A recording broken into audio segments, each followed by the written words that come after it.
Bago po ang lahat, isang magandang gabi ho sa inyong lahat. Pakibati muna mga kasama, magandang gabi.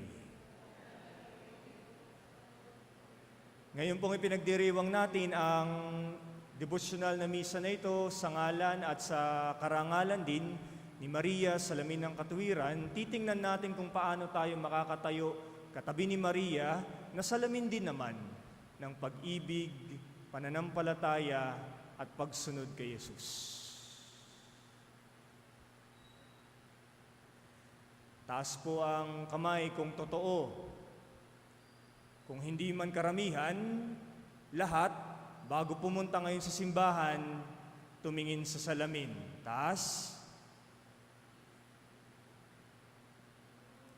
Babaho. Malamang sa malamang, halos lahat tayo tumingin sa salamin bago pumunta rito. Masaya po ba kayo yung nakita ninyo sa salamin? Ader, sakto lang.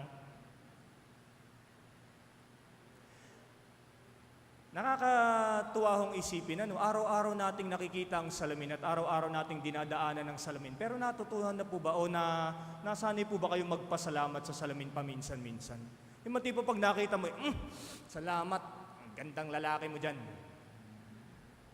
Nagpapasalamat lang kasi tayo sa salamin kapag maganda yung nakikita natin. Kapag medyo alanganin, hindi naman tayo nagpapasalamat yan.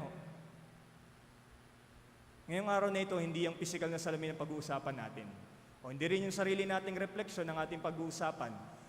Ang pagpaparangal natin ngayon para kay Maria na nagiging salamin ng Diyos. Kinikilala natin na si Maria nakatayo ng perpekto sa harap ng Diyos. Tanging ang nakatayo lamang sa harap ng salamin ng perpekto at tapat ang makapagpapakita ng refleksyon na ganap. At ngayon na pinaparangalan natin at kinikilala natin si Maria bilang salamin ng katuwiran, kinikilala din natin yung tapat niyang pagtayo sa harap ng kung sino man yung kanyang inilalarawan at ipinapakita. At napakaganda nga rin po ng ating salita ngayon. Sa ating salita ngayon, narinig natin yung storya at himala ng pagpapakain sa 5,000. Lalaki pa lamang yung bilang na iyon, hindi pa kasama raw yung mga kababaihan at kabataan.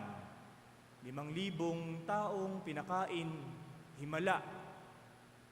Bago nangyari yung himala, pagdaong nila Jesus doon sa baybayin, natanaw niya ang napakaraming tao at nahabag siya sapagkat ang sabi, parang nga daw sila mga tupa na walang pastol. At sila'y tinuruan. At dito, ibinigay ni Jesus kung ano yung pangangailangan nila sa katotohanan at maging yung pangangailangan nila sa gutom nila, sa kanilang kalamnan. Nakita natin, itinuro niya ang katotohanan at maging pinuno niya ang mga nagugutom doon sa tinapay na pinagkaloob niya. At isa po itong tagpo. Isa itong tagpo ng katuwiran. Isa itong tagpo ng hustisya. Isa itong tagpo ng katarungan. Bakit? Dito sa storyang ito ng pagpaparami ng tinapay, makikita at mauunawaan natin, doon sa eksenang iyon, walang hindi napagkalooban, walang pinagkaitan, walang nakaligtaan, lahat napuno, binusog, at yung huli, walang nasayang, naipon ang lahat. Kaya nga dito natin makikita, ang istoryang ito ay kitang-kita ang pagiging makatarungan, mahustisya, at makatwiran. At tamang-tama sa ating pinagdiriwang ngayon. In this story, divine justice, no one is dismissed, no one is forgotten, all are satisfied, and nothing is wasted. Walang nasayang sa tagpong ito. At kung titingnan natin si Maria na salamin ng katwiran, ito rin ang pagkilala natin sa kanya ngayong araw na ito. Totoo naman, hindi ka tatawaging refleksyon o salamin kung hindi ka nakatayo ng tapat sa harap nito. Tinatawag natin si Maria na salamin ng katwiran ng Diyos sapagkat alam natin na siya yung kauna-unahan din na ganap na katulad nating tao na tumayo ng harapan at tapat sa kalooban ng Diyos. Tawag natin sa kanya ay salamin ng katwiran dahil nagsilbi siyang mukha ng Diyos na may habag, may gawa at mayroong pagpapahalaga sa pangangailangan ng mga nakapaligid sa kanya. Sinigurado ni Maria na walang mapapahiya sa grasya ng Diyos, sa lahat ng kanyang nakasalamuha. At maging hanggang ngayon, na kinikilala natin siya bilang ating ina, bilang ating reyna, hindi niya pinapabayaan ang lahat ng nasa ilalim niya na mapahiya sa grasya ng Diyos. Kaya nga lagi tayong tumatakbo sa kanya. And for Mary, to be a mirror of justice like Mary is to reflect Christ's compassionate justice so that others may be fed body and spirit. Walang kinakaligtaan. And so today we reflect. First, Mary reflects compassion, not indifference. Ipinapakita niya yung malasakit, hindi yung pagiging walang pakialam. Pinagsabihan ni Jesus yung mga alagad. Ang sabi, huwag niyo silang pauwiin. Kayo ang magpakain sa kanila. Gumagabi ng araw ang mungkahi ng mga alagad, pauwi na po natin sila. Kulang ang meron tayo, wala tayo papakain. Pero ang sabi ni Jesus, huwag niyo silang pauwiin. Kayo ang magpakain sa kanila. At itinuturo ngayon sa atin ng Panginoon ang unang hakbang at pinakasimulang sangkap kung gusto mo ring maging makatwiran, mahustisya at makatarungan. Ano yun? Tanungin niyo ako ano? Tanungin niyo ako ano? Makita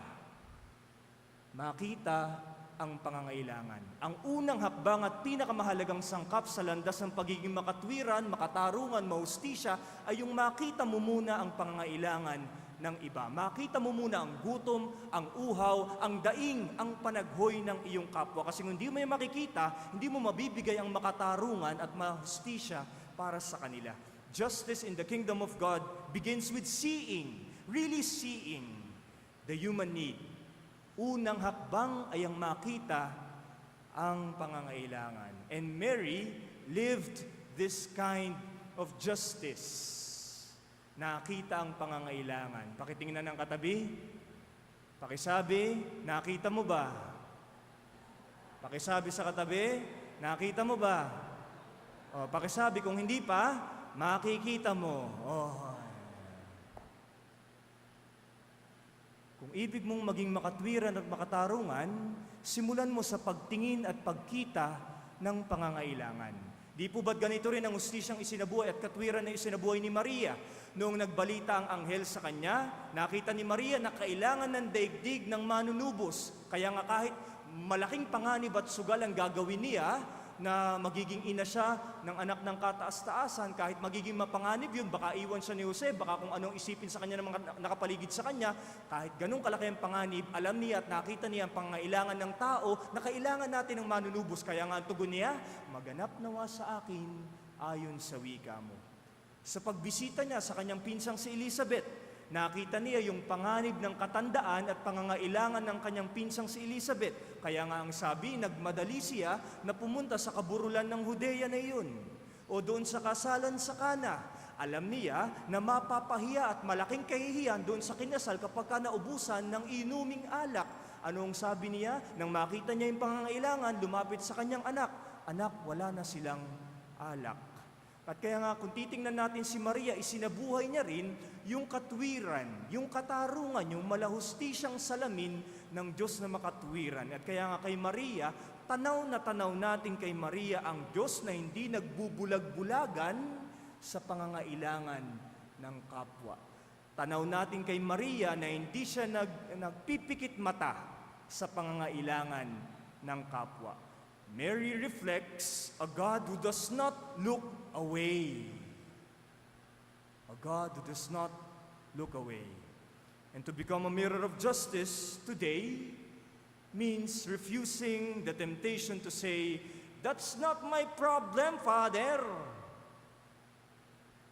Ang maging makatwiran din sa buhay natin ngayon ay yung iwasan at lampasan ng tukso na kapag nakakita ng nangangailangan, ay wala akong pakialam dyan, ay gobyerno ang bahala dyan, ay sila ang bahala dyan, di ko na problema yan. Kapag nalampasan natin yung ganung tukso na wala akong pake, nagsisimula na rin tayong humakbang sa pagiging makatwiran at makatarungan.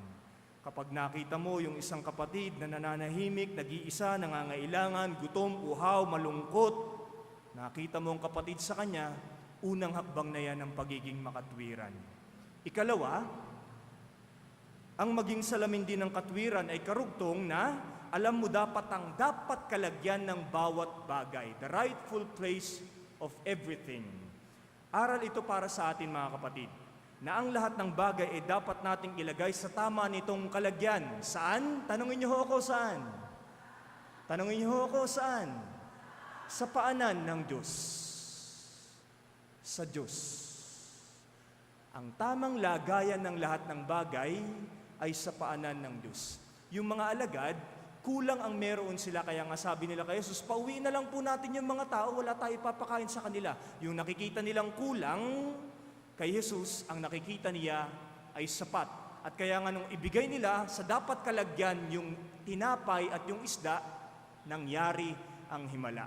Ibinigay, isinuko sa Diyos, at si Jesus, kinuha yung tinapay at saka yung isda, at anong ginawa? Ibinigay sa Diyos, pinabasbasan, binasbasan, pinasalamatan ng Diyos, at mula doon sa paglalagak nila, sa tama nitong kalalagyan, dumami at naging sapat ang lahat. At dito natin mauunawaan na dapat talagang ilagay sa dapat nitong kalagyan ng bawat bagay upang maging sapat at makatarungan para sa lahat. Para marating ng isang bagay ang dapat niyang kalagyan at patunguhan, dapat ito'y laging galing sa paanan ng Diyos, inilalagak lagi sa paanan ng Diyos. Uusbong kasi ang katarungan, ang katwiran, kung ilalagak mo sa paanan ng Diyos ang lahat ng iyong makakayanan. Tamang-tama po, ngayong bagong taon na ito, isuko mo sa Kanya, ilagay mo sa Kanya, ilagak mo sa Kanya kung anumang maliit na meron ka. Dahil kung anumang maliit na meron ka, pupuntahan niyan ang dapat niyang kalagyan sapagkat sa Kanya mo isinuko at ipinagkatiwala. Kung yung maliit na pagpapatawad, kung yung maliit na panalangin, kung yung maliit na mga dalangin, kung yung maliit na pagsusukong yan, ilalagay mo sa Kanyang paanan, magaganap nito ang dapat niyang gawin sa buhay mo. Pupunta ito sa dapat niyang kalagyan. And Mary is the perfect mirror of this kind of order and justice. Her Magnificat proclaims, anong sabi sa Magnificat? He has filled the hungry with good things, and the rich He has sent away empty. Alam ni Maria ang dapat kalagyan ng bawat bagay, kaya nga ang sabi sa kanyang, ang puso ko'y nagpupuri, mawawala ng mga mayayabang, ibabagsak ang mga mayayabang, ang mga palalo, at yung mga nagugutom, sila naman ang bubusugin. Aagawin sa mga nabubusog at ibibigay sa nagugutom. Alam ni Maria ang dapat kalagyan ng bawat bagay. At kaya nga si Maria rin ang huwaran natin ng ganitong uri ng katwiran. This is not revenge. This is not a punishment from God. Kundi, alam ng dapat kalagyan ng bawat bagay kapag ito'y inilalagak at ipinagkakatiwala sa Diyos. Sapagkat itinatama ng Diyos ang dapat kalagyan ng lahat ng bagay. At kaya nga mga kapatid, magpasalamat tayo ngayon sa ating salamin sapagkat napakaganda ng Kanyang ipinapakita sa atin. Ang salamin ng katwiran. At ganito nga naman daw maging kamukha ng Diyos na kamukha rin ni Maria. Kung ibig mong maging kamukha ng ganitong katwiran, magbabad ka muna sa harap ng salamin kasi hindi mo makukuha ang refleksyon ng salamin kung aalis ka at sasandali at sasaglit ka lamang sa harap nito. Kailangan mong magbabad sa harap ng salamin. Ganito maging kamukha, ganito maging salamin. Amen.